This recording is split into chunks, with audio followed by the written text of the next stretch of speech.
En 1970 et 1971, des rapports nous sont parvenus du Sud-Vietnam, affirmant que des soldats américains consommaient des quantités importantes d'héroïne.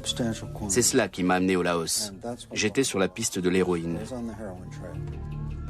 Au début des années 70, 30% des militaires américains engagés au Vietnam sont toxicodépendants. Il y a davantage d'héroïnomanes au service de l'armée que dans tout le reste de l'Amérique.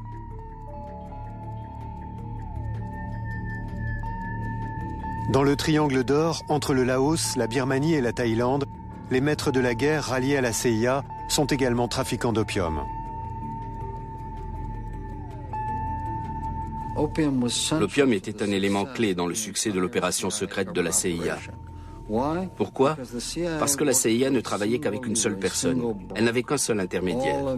Tous ses liens avec le peuple Hmong passaient par Vang Pao.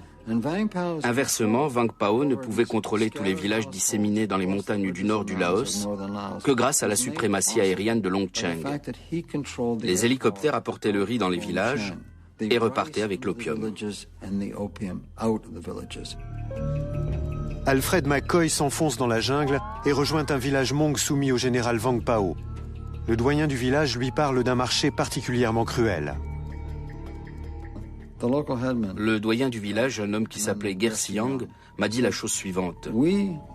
Nous avions passé un accord avec la CIA. Nous leur donnions nos hommes et en échange, ils nous approvisionnaient en nourriture. Or maintenant, Vang Pao nous a demandé de livrer nos garçons de 14 ans. Mais si nous lui donnons nos garçons, qui épousera nos filles? Qui produira la génération suivante? Ce serait la fin de notre communauté. Donc nous avons refusé et ils ont coupé les livraisons de riz. Le refus de ces villageois restera une exception.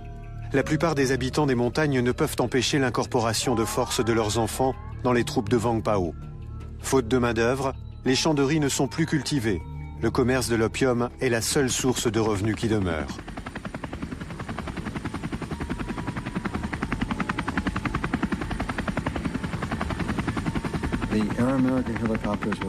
Les hélicoptères de Air America se posaient, des officiers Hmong, des lieutenants et des capitaines de l'armée secrète de la CIA en descendaient, payaient l'opium en liquide, chargeaient l'opium dans les hélicoptères et repartaient en direction de Long Cheng.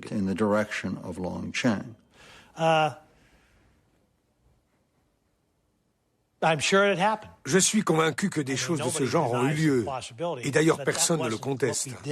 Mais ce n'était pas la raison de notre présence. Cela étant, il y a eu effectivement des arrangements pour transporter la marijuana de certaines personnes à l'intérieur du Laos. Mais pour nous, ça n'a jamais été plus loin, et c'était tacitement toléré.